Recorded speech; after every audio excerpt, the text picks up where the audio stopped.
إن الحمد لله نحمده ونستعينه ونستغفره ونعوذ بالله من شرور أنفسنا ومن سيئات أعمالنا من يهده الله فلا مضل له ومن يضلل فلا هادي له وأشهد أن لا إله إلا الله وحده لا شريك له وأشهد أن محمدا عبده ورسوله بلغ الرسالة وأدى الأمانة ونصح الأمة وتركهم على البيضاء ليلها كنهارها لا يزيغ عنها إلا هالك اللهم صل وسلم على نبينا محمد كما صليت على إبراهيم وعلى آل إبراهيم إنك حميد مجيد وبارك على محمد وعلى آل محمد كما باركت على إبراهيم وعلى آل إبراهيم إنك حميد مجيد Vetëm Allahun subhanahu wa taala falenderojmë dhe vetëm prej tij falendim udhëzim kërkojmë. Salavatet, selamet, përshëndetje qofshin mbi vullën e pejgamberisë Muhammedin sallallahu alaihi wasallam, mbi shokët e tij, mbi familjen e tij dhe mbi të gjithë ata të cilët e ndjekin rrugën e tij me sinqeritet deri në atë ditë ku thot Allahu subhanahu wa taala yawma la yanfa'u malun wala banun illa man ata Allah bi qalbin salim. Atë ditë nuk të ban dobi asgjë nga kjo botë, pozitë, pasuri, familje, vetëm ai që shkon tek Allahu me një zemër të pastër. Rabbi shrah li sadri wa yassir li amri wahlul 'uqdatan min lisani yafqahu qawli. Të nderuar vëllezër, ditëve të fundit është bërë e ditur se në qytetin ton do të organizohet një festival i madh muzikor i cili pritet të mbledh një numër të madh vizitorësh. As ne si hoxhallar nuk mund të jemi dhe nuk na lejohet të jemi indiferent ndaj ndodhive që ndodhin në mesin ton, sidomos ato ndodhi që prekin direkt shoqërin, rinin, familjen dhe kështu me radhë. Thot Allahu subhanahu wa taala wa idh akhadha Allahu mithaqa alladhina utul kitab wa idh akhadha Allahu mithaqa alladhina utul kitaba la tubayyinunahu lin-nasi wa la taktumunahu fanabadhuhu wara'a dhuhurihim. Kujtoje o Muhammed kur Allahu e mori premtimin e atyre që u dha libri para jush, pra popull që ishin para nesh, sepse historia nuk filloi me neve, kishte popull që ishin para nesh. La tubayyinunnahu lin-nas, do t'ja bani njerëzve të qartë të vërtetën. Wala taktumunahu, dhe nuk do ta mshefni atë. Mirë po, çfarë bëri ai popull? Fanabadhuhu wara'a dhuhurihim. Këtë të vërtet nuk e ban të qartë. Washtaru bihi thamanan qalila. Heshtën kundrejt një çmimi shumë të lirë. Fa bi'sa ma kanu yashtarun. Sa tregti të dopt kanë vepruar ato. Thot pejgamberi sallallahu alaihi wasallam walladhi nafsi biyadi, pasha atë që shpirti im është në dorën e tij, la ta'muruna bil ma'rufi wa la tanhauna 'anil munkar aw la yab'ath Allahu iqaban minhu fatad'unahu wa la yustajab lakum. Pasha atë pra shpirti im i cili është në dorën e tij, ose do të thirrni në të mirë, do të urdhëroni në të mirë, do të ndaloni nga e keqja, ose Allahu subhanahu wa taala do të zbres dënim nga ai, pastaj do t'i luteni atij dhe nuk do t'ju përgjigjet juve.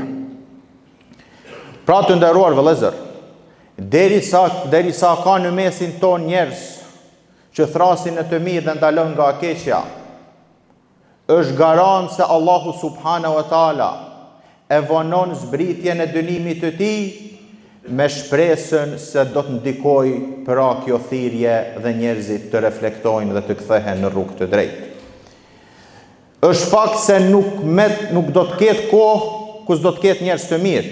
Mirë po njeriu i mirë në vetvete nuk i sjell dobi shoqërisë, sepse mirësia e tij të nderuar kufizohet vetëm me veten e tij, Mu për këtë nuk kërkohet nga ne që të jemi të mirë veç për vetvetet tona, sepse nuk I sjellim dobi me këtë gjë askujt. Mirë po nga ne kërkohet që këtë mirësi që e kemi ta shpërndam me shoqëri, me rreth, me komunitet dhe kështu me radhë. Të nderuar vëllezër, Allahu subhanahu wa taala kur zbriti librat, dërgoi pejgamber dhe ja bëri të qartë njerëzve rrugën e drejtë. Mirë po, pastaj njerëzit në relacion me pejgamber dhe me libra u ndanë në dy kategori. Disa I pasuan ato pejgamber, u nënshtruan urdhrave të tyre dhe kështu me radhë, dhe disa tjerë shkak I rrethanave dhe I faktorëve të jashtëm dhe të mbrëmshëm devijuan. Mirë po prej drejtësisë së Allahut subhanahu wa taala është që nuk do ta marrë në llogari askënd pa ja ngrit atij dhe pa I ardh atij argumenti dhe tha: "Wa ma kunna mu'adhibina hatta nab'atha rasula." Ne askënd nuk do të marrim në llogari para se I dërgom atij pejgamber. Momentin që I dërgom atij pejgamber, ja bëm të qartë të mirën dhe të keqen. Në mbrëmsinë e njeriut kemi kriju një element që ta kuptoj gjan e keqe me mbrëmsi. Njeriu me vetveten e tij nuk duhet shumë argument ta kuptoj se gjaja e keqe është e keqe.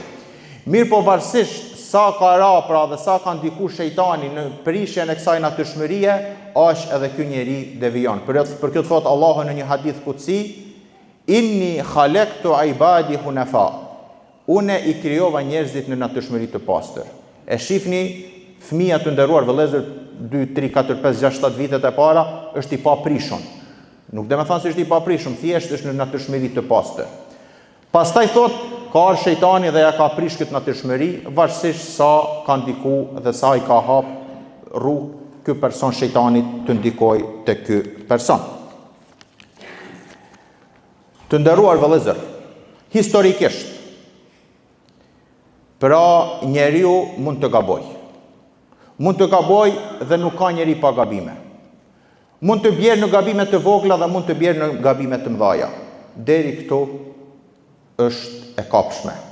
Dhe Allahu subhanahu wa taala asnjëherë nuk ka zbrit dënimin e tij mbi një popull kur ato kanë bërë gabime spontane.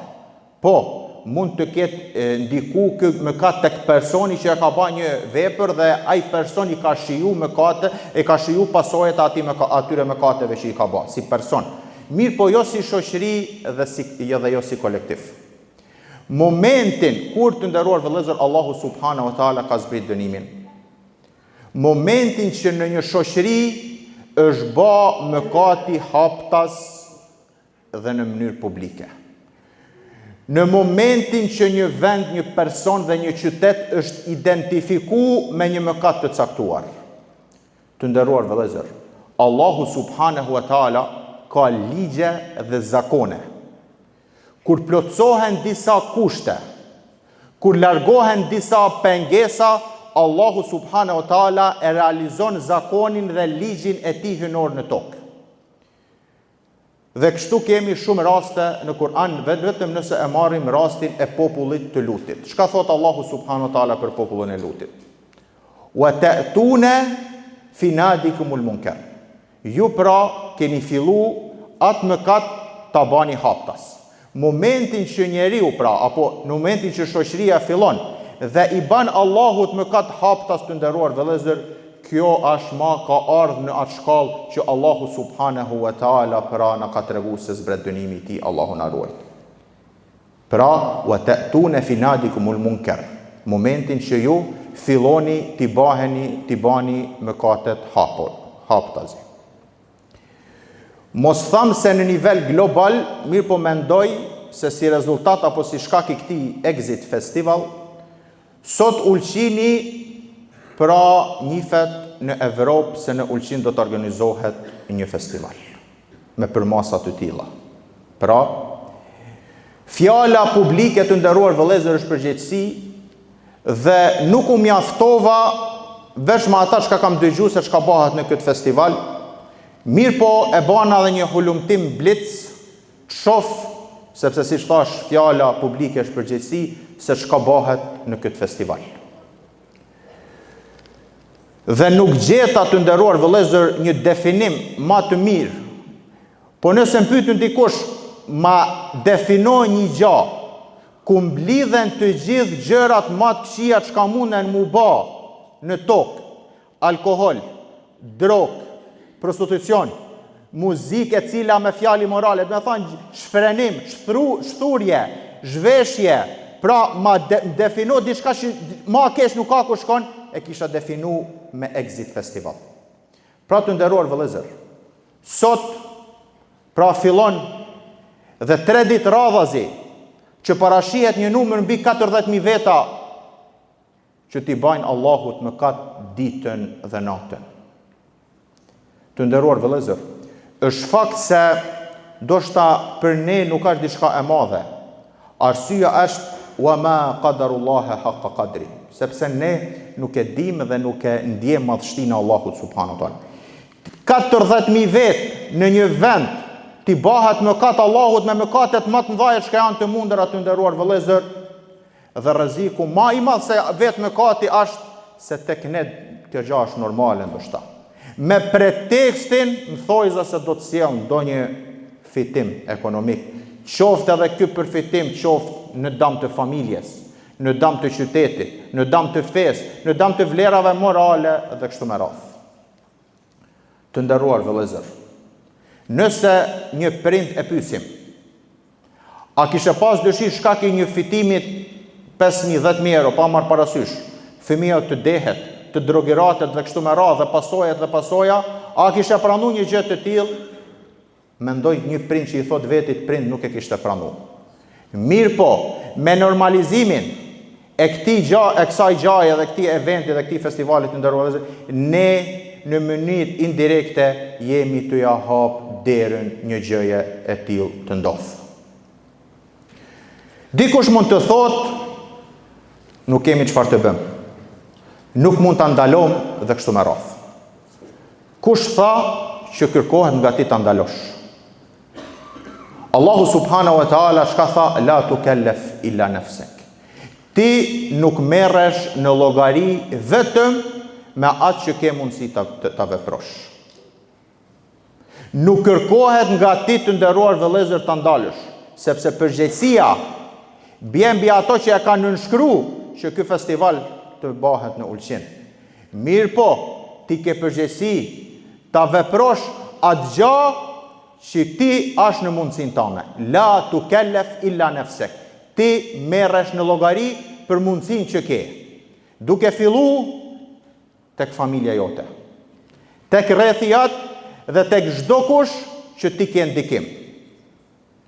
Hoxha nga minberi i vet, profesori në klasën e vet, ai i cili ka ndikim pa marrë parasysh çfarë statusi dhe ndikimi shoqëror ka, nuk është imun askush nga përgjegjësia, wa kulluhum atihim yawm al-qiyamati farda, dhe çdo kush do të vinë në ditë të kiametit vetmas dhe do të pyetet jo pse se ndalet, sepse nëse kushtet nuk janë plotësuar dhe nuk ke mundësi të ndalesh, nuk do të pyetesh pse se ndale një festival të tillë, po do të pyetesh çfarë kontribove ti që ky festival mos mbahet.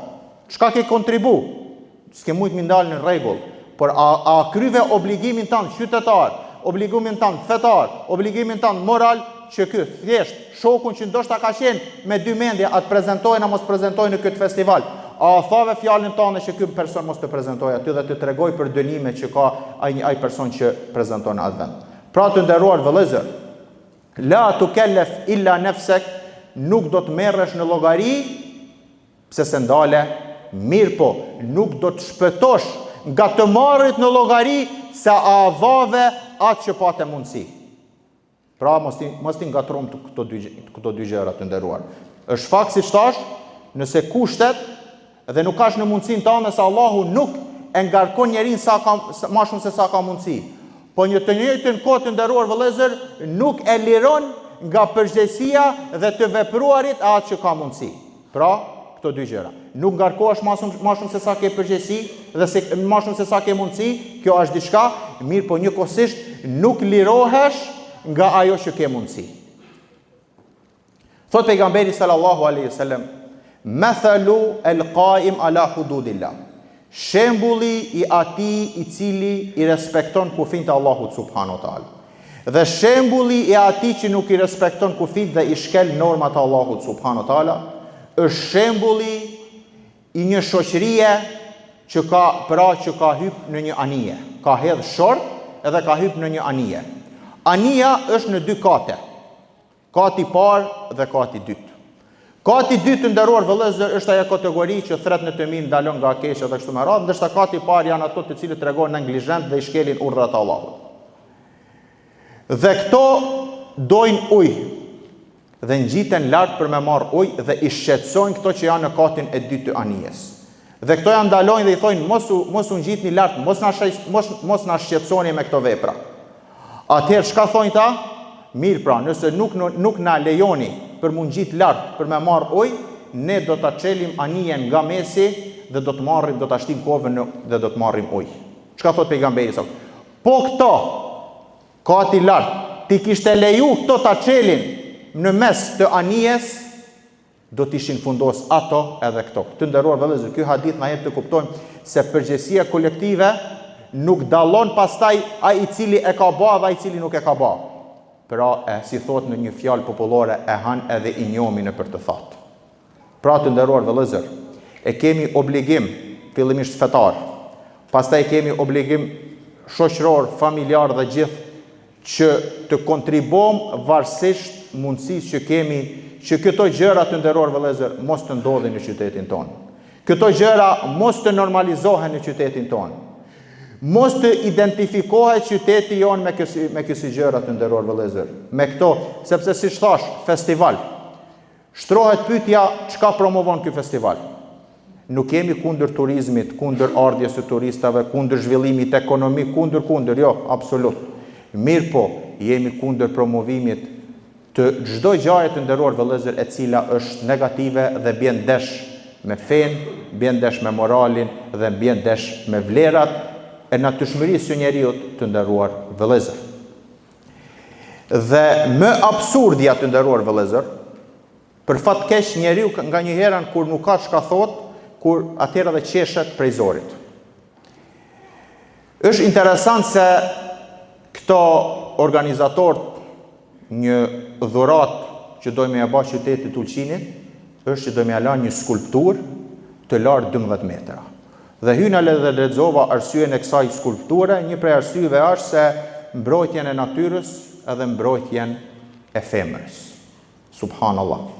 Pra e përgatisin 3 ditë një ambient ku thirret femra, dehet, drogohet dhe bëhet trup, pra thjesht që meshkujt t'i shfryn epshet e tyre shtazore, sepse ai njeri që drogohet dhe pin alkohol dhe dehet, ai bjen në nivelin ma poshtë se sa kafsha, e thrasin femrën që t'i shfryn epshet shtazore të tyre 3 ditë natë, dhe pastaj e dhurojnë një skulptur që ta ruajnë femrën dhe ta ruajnë natyrën.